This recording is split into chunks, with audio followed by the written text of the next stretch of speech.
Elon, hey, welcome back to TED. It's great to have you here. Thanks for having me.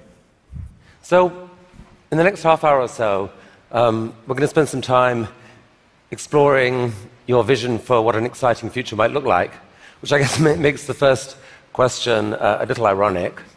Why are you boring? Yeah, I ask myself that frequently. We're trying to dig a hole under LA, and this is to create the beginning of what will hopefully be a 3D network of tunnels to alleviate congestion. So, I mean, right now, I think one of the most soul-destroying things is traffic. It affects people in every part of the world. It takes away so much of your life, and it's horrible. It's particularly horrible in LA. I think you've brought with you the first visualization that's been shown of this. Can I show this? Yeah, absolutely. So this is the first time, just to sort of show what we're talking about. So there are a couple of key things that are important in having a 3D tunnel network. First of all, you have to be able to integrate the entrance and exit of the tunnel seamlessly into the fabric of a city. So by having an elevator, sort of a car skate that's on an elevator, you can integrate the entrance and exits to the tunnel network just by using 2 parking spaces. And then the car gets on a skate. There's no speed limit here, so we're designing this to be able to operate at 200 kilometers an hour, about 200 kilometers an hour, or about 130 miles per hour. So you should be able to get from, say, Westwood to LAX in 5-6 minutes. So possibly initially done as like on a sort of toll road type basis. Yeah. Which I guess alleviates some traffic from the surface streets as well. So I don't know if people noticed it in the video, but there's no real limit to how many levels of tunnel you can have. So you can go much further deep than you can go up. The deepest mines are much deeper than the tallest buildings are tall.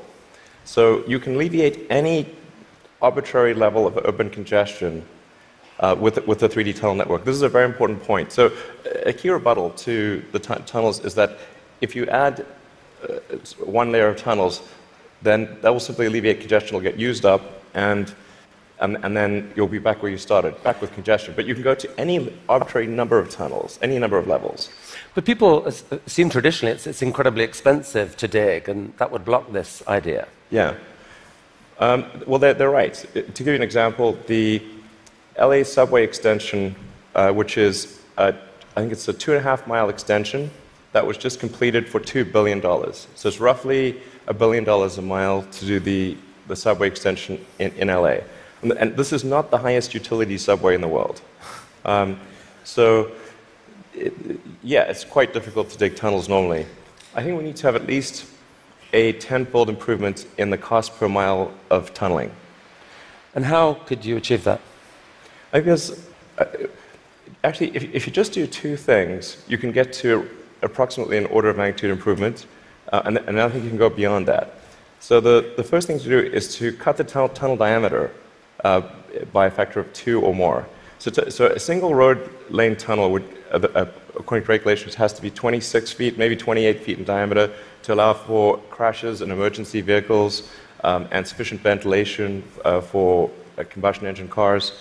But if you shrink that diameter to what we're attempting, which is 12 feet, which is plenty to get an electric skate through, you drop the diameter by a factor of 2 and the cross-sectional area by a factor of 4. So, and the tunneling cost scales with the cross-sectional area. So that's roughly a half order of magnitude improvement right there. Then tunneling machines currently tunnel for half the time, then they stop, and then the rest of the time is putting in reinforcements for the tunnel wall. So if you design the machine instead to do continuous tunneling and reinforcing, that'll give you a factor of 2 improvement. Combine that, and it's a factor of 8. Also, these machines are far from being at their power or thermal limit. So you can jack up the power to the machine substantially. I think you can get at least a factor of 2, maybe a factor of 4 or 5 improvements on top of that. So I think there's a fairly straightforward series of steps to get somewhere in excess of an order of magnitude improvement in the cost per mile. Our target actually is we've got a pet snail called Gary. This is from Gary the snail from South Park. I mean, sorry, SpongeBob SquarePants. So Gary is capable currently he's capable of going 14 times faster than a tunnel boring machine. Okay. You want to beat Gary? We want to beat Gary. Yeah. He's not a patient little fellow, and we want that will be victory. Victory is beating the snail. But a lot of people dreaming about future cities, they imagine that actually the solution is sort of flying cars, drones, etc. You go above ground. Why isn't that a better solution? You save all that tunneling cost. Right. I'm in favor of flying things. Obviously, I do rockets, so I like things that fly. This is not some inherent bias against flying things, but there is a challenge with flying cars in that they'll be quite noisy. The wind force generated will be very high. Let's just say that if something's flying over your head, if there are a whole bunch of flying cars going all over the place, that is not an anxiety-reducing situation. You don't think to yourself, well, I feel better about today. You're thinking, like, did they service their hubcap? Or is it going to come off and guillotine me as they're flying past? And so you've got this vision then, future cities with these rich 3D networks of tunnels underneath. Is there a tie-in here with Hyperloop? Could you apply these tunnels to use for this Hyperloop idea you released a few years ago? Yeah, so we've been sort of puttering around with the Hyperloop stuff for a while. We built a Hyperloop test track adjacent to SpaceX just for a student competition to encourage innovative ideas in transport. It actually ends up being the biggest vacuum chamber in the world after the Large Hadron Collider by volume. It was sort of quite fun to do that, but it was kind of a hobby thing. And then we think we might. So we developed a little pusher car to push the student pods, but we're going to try seeing how fast we can make the pusher go if it's not pushing something. Huh. So, I mean, like, sort of cautiously optimistic we'll be able to be faster than the world's fastest bullet train, even in a 0.8 mile stretch. Whoa. Good brakes. Yeah. I mean, it's either going to smash into tiny pieces or. But you can picture then a Hyperloop in a tunnel, yes, running quite long distances. Exactly. So in looking at tunneling technology, it turns out that in order to make a tunnel, you have to, in order to seal against the water table, you've got to typically design a tunnel wall to be a good to about 5 or 6 atmospheres. So to go to vacuum is only 1 atmosphere, or near vacuum. So actually, it sort of turns out that automatically, if you build a tunnel that is good enough to resist the water table, it is automatically capable of holding vacuum.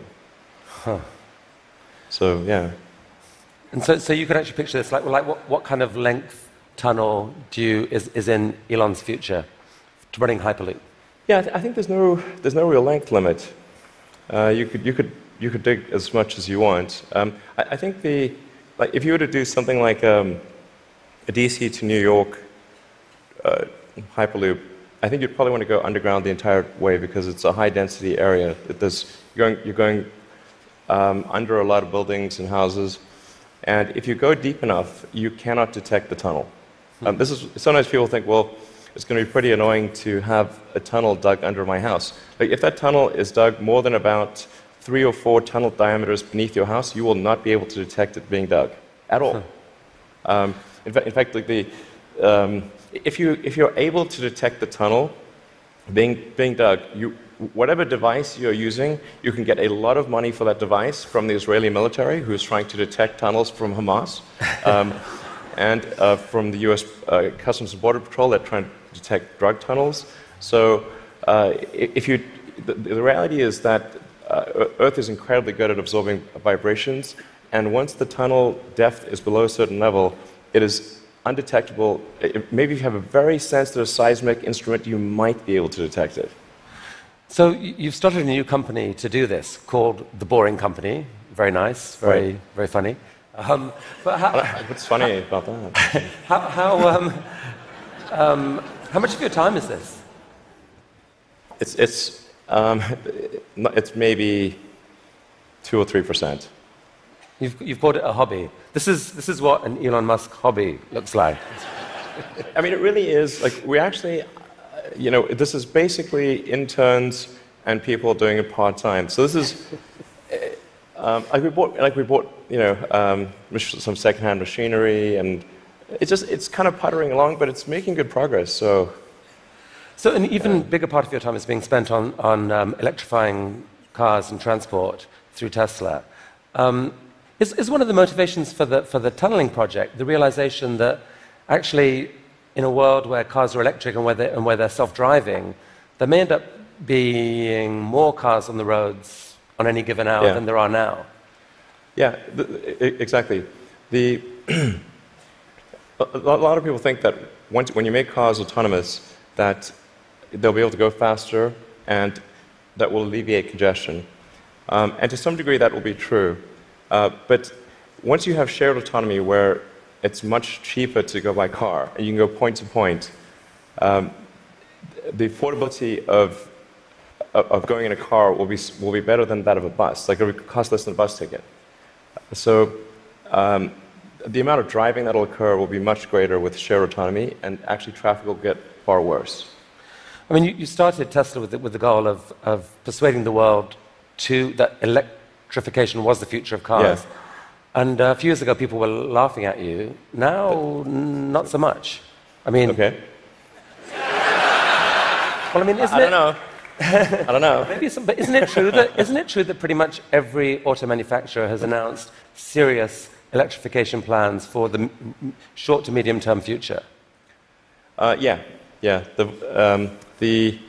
I think almost every automaker has some electric vehicle program. They vary in seriousness. Some are very serious about transitioning entirely to electric, and some are just dabbling in it. And some, amazingly, are still pursuing fuel cells, but I think that won't last much longer. But isn't there a sense, though, Elon, where you could now just declare victory and say, we did it, let the world electrify, and you go on and focus on other stuff? Yeah. I intend to stay with Tesla as far into the future as I can imagine. And there are a lot of exciting things that we have coming. We've got, obviously, the Model 3 that's coming soon. We'll be unveiling the Tesla semi-truck. And okay, well, we're going to come to this. So Model 3. So it's supposed to be coming in July-ish. Yeah, it's looking quite good for starting production in July. Yeah. Wow. One of the things that people are so excited about is the fact that it's got autopilot. And you put out this video a while back showing what that technology looked like, or would look like. Yeah. There's obviously autopilot in Model S right now. Yeah. What are we seeing here? Yeah, so this is using only cameras and a GPS. So there's no LiDAR or radar being used here. This is just using passive optical, which is essentially what a person uses. The whole road system is meant to be navigated with passive optical or cameras.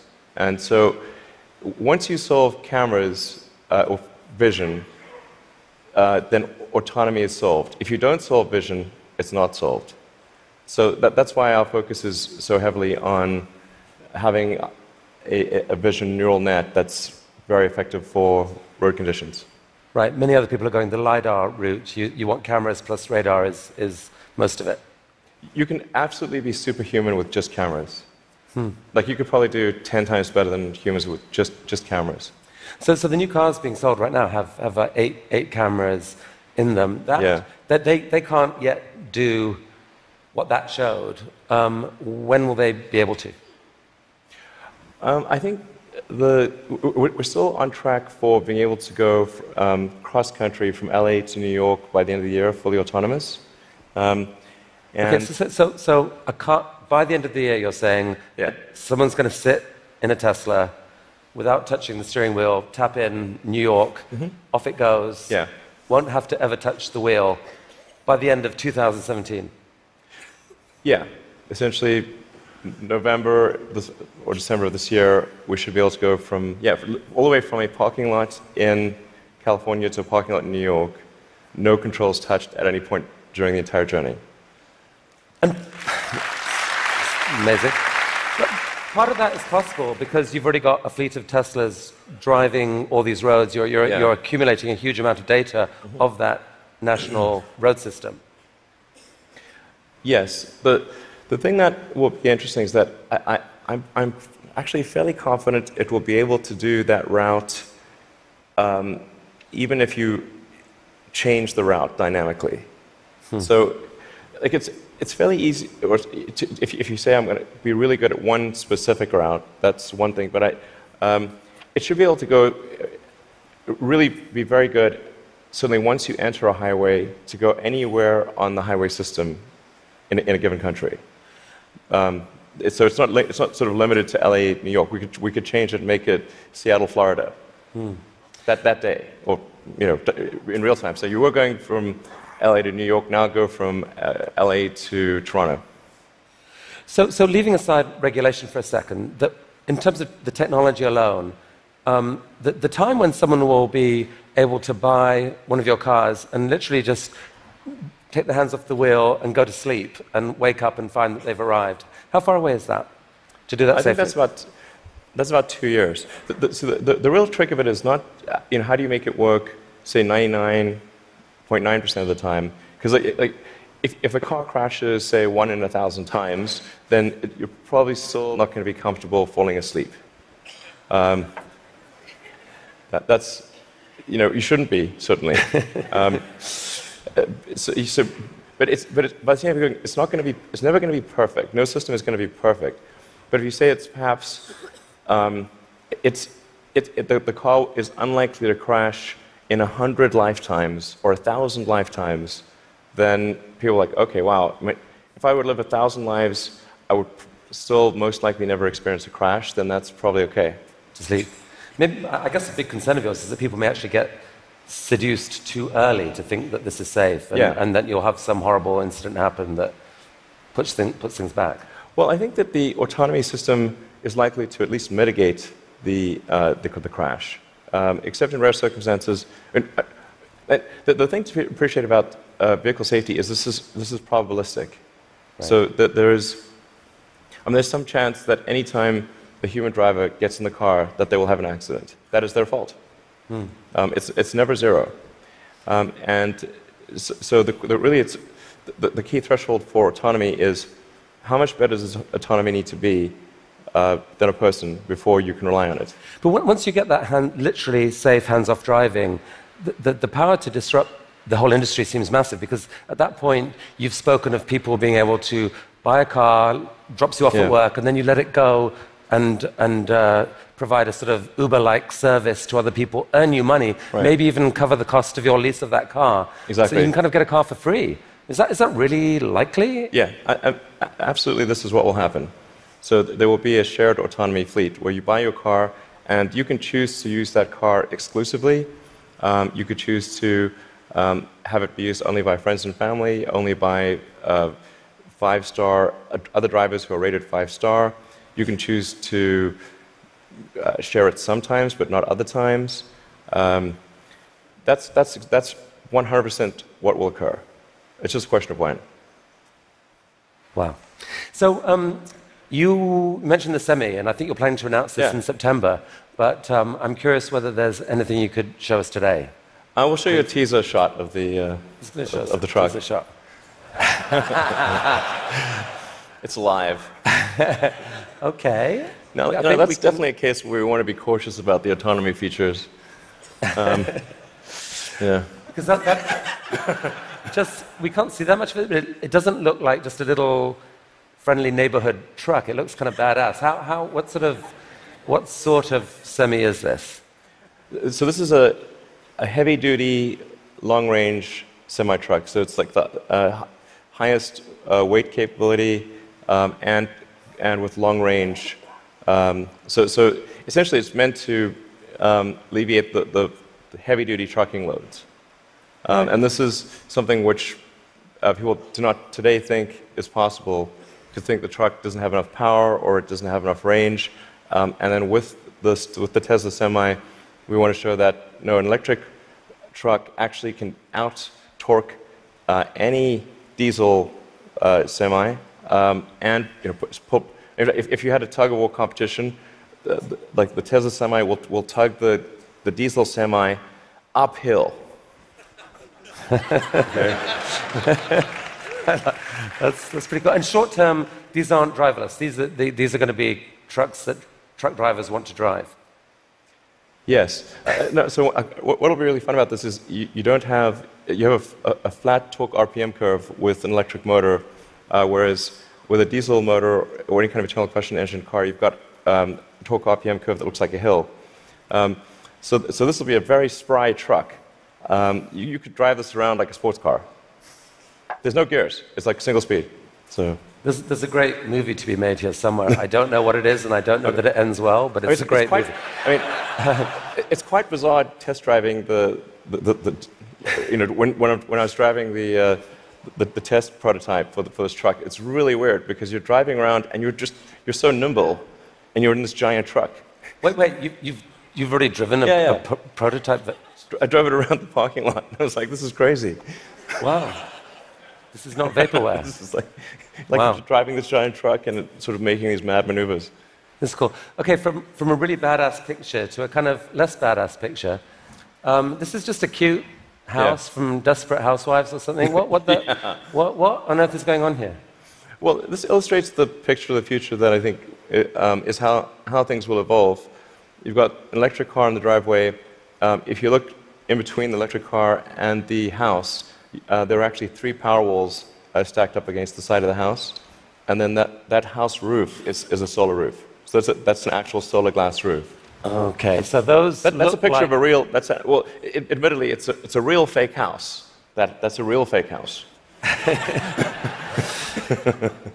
So these roof tiles, some of them have in them basically solar power, the ability to. Yeah, so the solar glass tiles where you can adjust the texture and the color at a very fine-grained level, and then there's sort of micro louvers in the glass, such that when you're looking at the roof from street level or close to street level, all the tiles look the same whether there is a solar panel behind it or a solar cell behind it or not. So you have an even color from the ground level. If you were to look at it from a helicopter, you would actually be able to look through and see that some of the glass tiles have a solar cell behind them and some do not. Right. You put them in the ones that are likely to see a lot of sun. Yes. And that makes these roofs super affordable, right? They're not that much more expensive than just tiling the roof. Yeah. We're very confident that the cost of the roof plus the cost of electricity, that a solar glass roof will be less than the cost of a normal roof plus the cost of electricity. So in other words, this will be economically a no-brainer. We think it will look great, and it will last. I mean, we thought about like having the warranty be infinity, but then people thought, well, that might sound like we were just talking rubbish. But actually, this is toughened glass. Like well after the house has collapsed, and there's nothing there, the roof will the glass tiles will still be there. Okay, so I think you're rolling. This is cool. So you're rolling this out in a couple weeks' time, I think, with four different roofing types. Yeah, we're starting off with two initially, and then the second 2 will be introduced early next year. And what's the scale of ambition here? How many houses do you believe could end up having this type of roofing? I mean, I think eventually almost all houses will have a solar roof. Now the thing is to consider the time scale here to be probably on the order of 40 or 50 years. So on average, a roof is replaced every 20 to 25 years. So, but you don't start replacing all roofs immediately. But eventually, if you say were to fast forward to, say, 15 years from now, it will be unusual to have a roof that does not have solar. Is there a mental model thing that people don't get here that there's been, because of the shift in the sort of cost economics of solar power, that like most houses actually have enough sunlight on their roof pretty much to power all of their needs. If you could capture the power, it could pretty much power all their needs, right? You could go off grid, kind of. Yeah, it depends on where you are and what the house size is relative to the roof area. But yeah, it's a fair statement to say that most houses in the US have enough roof area to power all the needs of the house. Okay, so the key to the economics of the cars, the these houses, is the falling price of lithium-ion batteries, which you've made a huge bet on as Tesla. In many ways, that's almost the core competency. And you've decided that to really own that competency, you just have to build the world's largest manufacturing plant and kind of double the world's supply of lithium-ion batteries. Yeah. Is with this guy. What is this? Yeah, so that's the Gigafactory. The progress so far in the Gigafactory. Eventually, you can sort of roughly see that there's sort of a diamond shape overall. And when it's fully done, it'll look like a giant diamond, or that's the idea behind it. And it's aligned on true north. There's a small detail there. And capable of producing eventually 100 gigawatt hours of batteries a year? 100 gigawatt hours. We think probably more of it, yeah. And they're actually being produced right now already here, right? Yeah, we're in production already. You guys put out this video. Yeah. I mean, does that speed it up, or? That's the slowed down version. So how fast does it actually go? Well, when it's running at full speed, you can't actually see the cells without a strobe light. It's just blur. And one of your core ideas, Elon, about what makes an exciting future is a future where we no longer feel guilty about energy. Help us picture this. I mean, how many gigafactories, if you like, does it take to get us there? It's about 100, roughly. It's not 10, it's not 1,000, most likely 100. See, I kind of find this amazing. Like, you can actually picture, if that's right, you can picture what it would take to move the world off this vast fossil fuel thing. It's like you're building one, costs $5 billion, maybe the next one, or whatever, $5 to $10 billion. Yeah. Like, it's kind of cool that you can picture that project. And you're planning to do a Tesla, or at least announce another two this year. I think we'll announce locations for somewhere between 2 and 4 gigafactories later this year. Yeah, probably 4. Whoa. Yeah. Okay. I can't tease. No more teasing from you for here. Like, where? Continent? You can say no. We need to address a global market. Yeah. Okay. This is cool.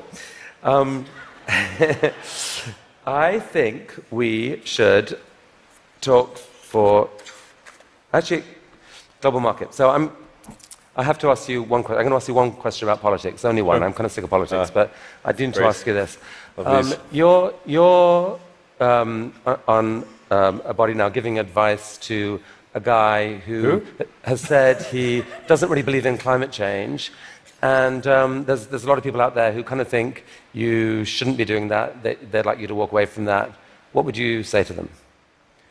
Well, I think that there's... First of all, I'm just on 2 advisory councils where the format consists of going around the room and asking people's opinion on things. And so there's like a meeting every month or 2.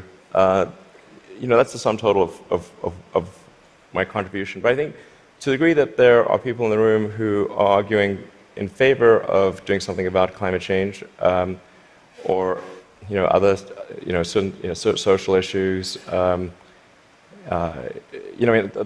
used the meetings I've had thus far to argue in favor of immigration and in favor of climate change. And if I hadn't done that, that wasn't on the agenda before. So maybe nothing will happen, but at least the words were said. Okay. So let's talk SpaceX and Mars. Last time you were here, you spoke about this, what seemed like a kind of incredibly ambitious dream to develop rockets that are actually reusable. And you've only gone and done it. Yeah. I mean, talk us through this. What are we looking at here? Yeah, so this is one of our rocket boosters coming back from very high and fast in space. So it just delivered the upper stage at high velocity. I think this may have been a sort of a Mach 7 or so delivery of the upper stage. Yeah. So that was a sped up. That's the slowed down version. Yeah. That was the sped up version. But I mean, that's amazing. And several of these failed before you finally figured out how to get to do it. But now you've landed. You've done this 5 or 6 times. I think we're on 8 or 9 or something. Yeah. And for the first time, you've actually reflown one of the rockets that landed. So we landed the rocket booster and then prepped it for flight again and flew it again. So it's the first reflight of an orbital booster where that reflight is relevant. So it's important to appreciate that reusability is only relevant if it is rapid and complete. Right. So like an aircraft or a car, the reusability is rapid and complete. You do not send your aircraft to Boeing in between flights. Right. So this is allowing you to dream of this really ambitious idea of sending many people to Mars in 10 or 20 years time, I guess. Yeah. In the next 20 years. And you've designed this outrageous rocket to do it. Help us understand the scale of this thing. Well, I think visually you can see that's person. Yeah, and that's the vehicle. So if that was a skyscraper, that's like a 40. Did I read that? 40 stories. Yeah, maybe a little more. Yeah. The thrust level of this is really this configuration is about 4 times the thrust of the Saturn V moon rocket. 4 times the thrust of the biggest rocket humanity ever created before. Yeah. I mean, as one does. Yeah. I mean, in units of 747, like a 747 is only about a quarter million pounds of thrust. So there are for every 10 million pounds of thrust, there's 47. So this would be the thrust equivalent of 120 747s, with all engines blazing. And so even with a machine designed to escape Earth's gravity, I think you told me last this thing could actually take a fully loaded 747, people, cargo, everything, into orbit. Exactly. This can take a fully loaded 747 with maximum fuel, maximum passengers, maximum cargo on the 747. This can take it as cargo. So based on this, you presented recently this interplanetary transport system, which is visualized this way. And this is a scene you picture in 30 years' time, 20 years' time? People walking into this rocket. I mean, I'm hopeful it's sort of in the 8 to 10 year time frame. Aspirationally, that's our target. Our internal targets are more aggressive, but I think,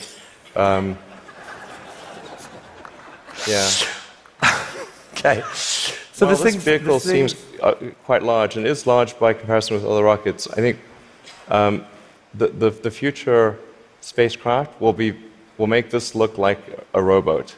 I mean, this is the future spaceships will be truly enormous. Why, Elon? Because why do we need to build a city on Mars with 1 million people on it in your lifetime, which I think is kind of what you've said you'd love to do.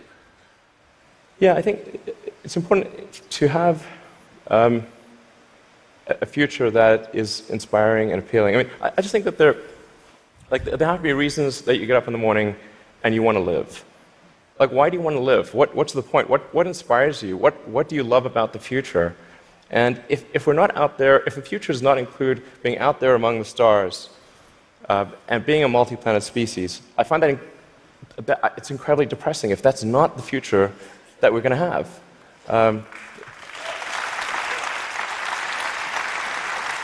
People want to position this as an either-or, that there are so many desperate things happening on the planet now, from climate to poverty to, you pick your issue.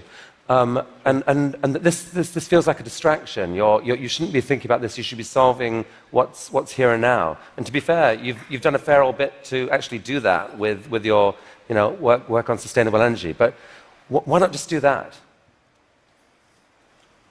Well, I think there's. I look at the future from a standpoint of the probabilities. It's like a branching stream of probabilities. And there are actions that we can take that affect those probabilities, or that accelerate one thing or slow down another thing, introduce something new to the probability stream. Sustainable energy will happen no matter what. If there was no Tesla, if Tesla never existed, it would have to happen out of necessity. It's tautological. If you don't have sustainable energy, it means you have unsustainable energy. Eventually, you'll run out, and the laws of economics will drive civilization towards sustainable energy inevitably. The fundamental value of a company like Tesla is the degree to which it accelerates the advent of sustainable energy faster than it would otherwise occur. So when I think what is the fundamental good of a company like Tesla, I would say hopefully it does. If it accelerated that by a decade, potentially more than a decade, that would be quite a good thing to occur. That's what I consider to be the fundamental sort of aspirational good of Tesla. Then there's becoming a multi-planet species and spacefaring civilization. This is not inevitable. It's very important to appreciate this is not inevitable. The sustainable energy future, I think, is largely inevitable, but being a spacefaring civilization is definitely not inevitable. If you look at the progress in space, in 1969 we were able to send somebody to the moon. 1969. Then we had the space shuttle. The space shuttle could only take people to low Earth orbit. Then the space shuttle retired, and the United States could take no one to orbit. So that's the trend. The trend is down to nothing. This is not. People are mistaken when they think that technology just automatically improves. It does not automatically improve. It only improves if a lot of people work very hard to make it better. And actually, it will, I think, by itself degrade, actually. You look at great civilizations like ancient Egypt, and they were able to make the pyramids, and they forgot how to do that. And the Romans, they built these incredible aqueducts. They forgot how to do it. And it almost seems, listening to you and look at the different things you've done, that you've got this unique double motivation on everything that I find so interesting. Which is, one is this desire to work for humanity's long-term good. The other is this desire to do something exciting. And it's often, it feels like you feel like you need the one to drive the other. With Tesla, you want to have sustainable energy, so you make these super sexy, exciting cars to do it. Solar energy, we need to get there, so we need to make these beautiful roofs. We haven't even spoken about your newest thing, which we don't have time to do, but you want to save humanity from bad AI, and so you're going to create this really cool brain-machine interface to give us all infinite memory and telepathy and so forth. And on Mars, it feels like what you're saying is, yeah, we need to save humanity and have a backup plan, but also we need to inspire humanity, and this is a way to inspire.